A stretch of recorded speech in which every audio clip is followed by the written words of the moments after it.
I guess, if you still, I don't know, you spoke earlier, Tanya. I don't know if you. So it's just, thank you, Madam Vice Chair. So Tanya Coats, Knox County. So a couple of things about the resolutions. I want to thank Ms. Patty Bounds for showing up for the teachers that spoke the other day.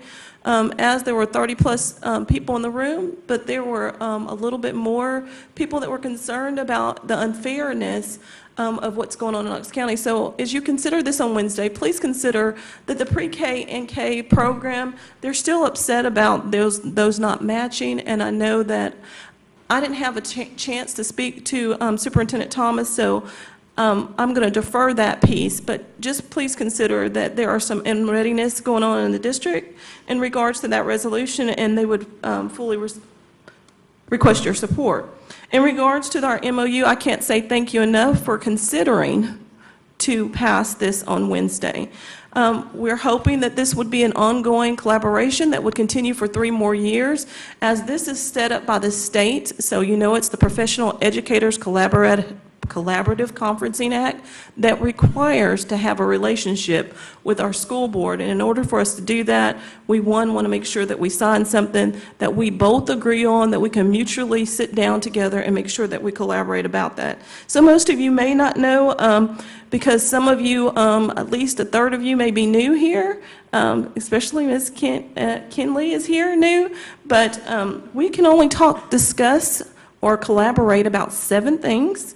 That is their salaries, our benefits, or which we call fringe benefits, working conditions, grievances, leave, insurance, and payroll deduction.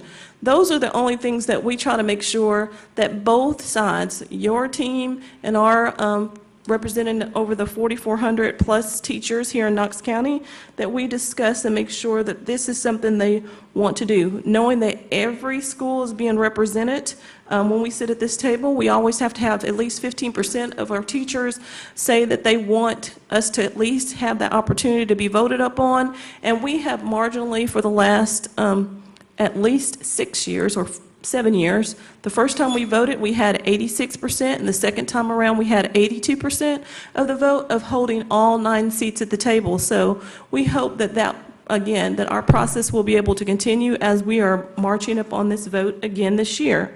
And then lastly, just some questions to reconsider when we're thinking about this J212 and this G210. It's really unfortunate that we've come to a place and a time, because one place that sometime back in 2011 and I think as far as 2009, we accepted these wordings. We actually accepted those words to be part of our policy, and I don't understand why is it incumbent on us as of today in 2017 that we would want to go back and scratch that. So one, I would ask why are you, because it's not me and it's not we, but you, why are you picking on employees to change that policy? Why are you wanting to strike that out on G210? That is something that I would hope that you would reconsider, because you didn't do that on J210. When you think about, and because it's educators that are not as much as those rabble-rousers that were here, you might have called them rabble-rousers that were here back in July, but they are human beings, right? And we want to make sure that we're treating everyone equally and fairly in this new society. But, you know, those were students that were here in July. And please just reconsider that about when you're looking at G210. That's all I'm going to say about that. And again, lastly, please send this back to committee to be discussed, and we would appreciate that. And thank you for your time today.